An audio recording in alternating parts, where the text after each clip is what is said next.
लहजा।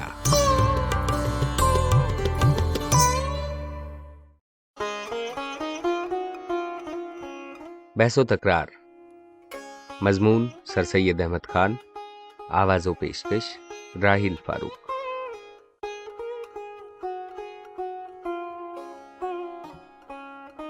जब कुत्ते आपस में मिलकर बैठते हैं तो पहले तेवरी चढ़ाकर एक दूसरे को बुरी निगाह से आंखें बदल बदल कर देखना शुरू करते हैं। फिर थोड़ी थोड़ी गूंजीली आवाज उनके नथनों से निकलने लगती है। फिर थोड़ा सा जबड़ा खुलता है और दांत दिखलाई देने लगते हैं और हल्क से आवाज निकलनी शुरू होती है। फिर बाछें चिरकर कानों से जा लगती हैं और नाक सिमट कर माथे पर चढ़ जाती है। डाढ़ों तक दांत बाहर निकल आते हैं, मुंह से झाग निकल पड़ते हैं और अनीफ आवाज के साथ उठ खड़े होते हैं और एक दूसरे से चिमट जाते हैं। उसका हाथ उसके गले में, उसकी टांग उसकी कमर में, उसका कान उसके मुंह में और उसका टेंटवा उसके जबड़े में। उसने उसको काटा और उसने उसको पछाड़ कर भंबोड़ा। जो कमजोर हुआ दुम दबाकर भाग निकला। नामुहज्जब आदमियों की मजलिस में भी आपस में इसी तरह तकरार होती है। पहले साहब सलामत कर कर आपस में मिल बैठते हैं, फिर धीमी धीमी बातचीत शुरू होती है। एक कोई बात कहता है, दूसरा बोलता है वाह यूं नहीं यूं है। वो कहता है वाह तुम क्या जानो, वो बोलता है तुम क्या जानो। दोनों की निगाह बदल जाती है, तेवरी चढ़ जाती है, रुख बदल जाता है, आंखें डरावनी हो जाती हैं, बाछें चिर जाती हैं, दांत निकल पड़ते हैं, थूक उड़ने लगता है, बाछों तक कफ भर आते हैं, सांस जल्दी चलता है, रगें तन जाती हैं, आंख नाक भौं हाथ अजीब अजीब हरकतें करने लगते हैं, अनीफ अनीफ आवाजें निकलने लगती हैं। आस्तीन चढ़ा, हाथ फैला, उसकी गर्दन उसके हाथ में, उसकी दाढ़ी उसकी मुट्ठी में लप्पा डुग्गी होने लगती है।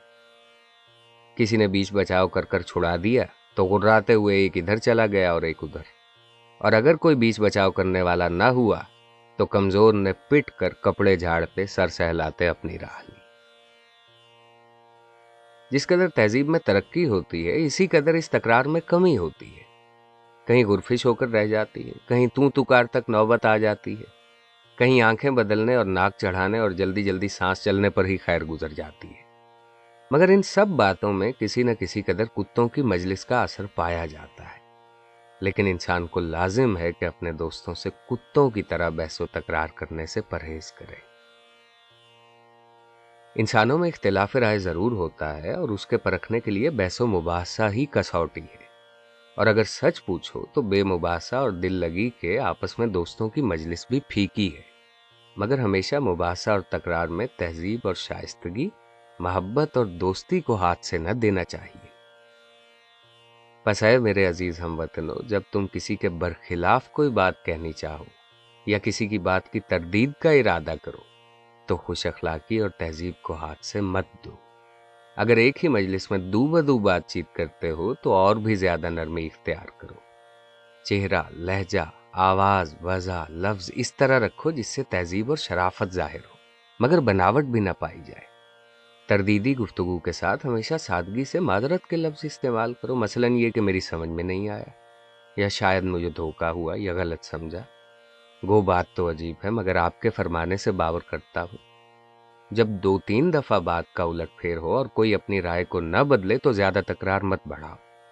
ये कहकर कि मैं इस बात को फिर सोचूंगा या इस पर फिर ख्याल करूंगा, झगड़े को कुछ हंसी खुशी दोस्ती की बातें कहकर खत्म करो।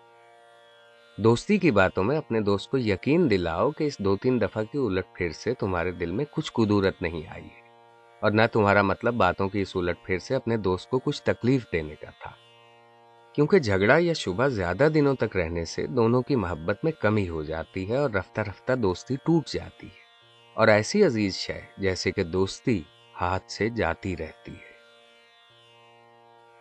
जबकि तुम मजलिस में हो जहां मुख्तलिफ राय के आदमी मिले हुए हैं तो जहां तक मुमकिन हो झगड़े और तकरार और मुबाहसा को मत आने दो, क्योंकि जब तकरीर बढ़ जाती है तो दोनों को नाराज कर देती है।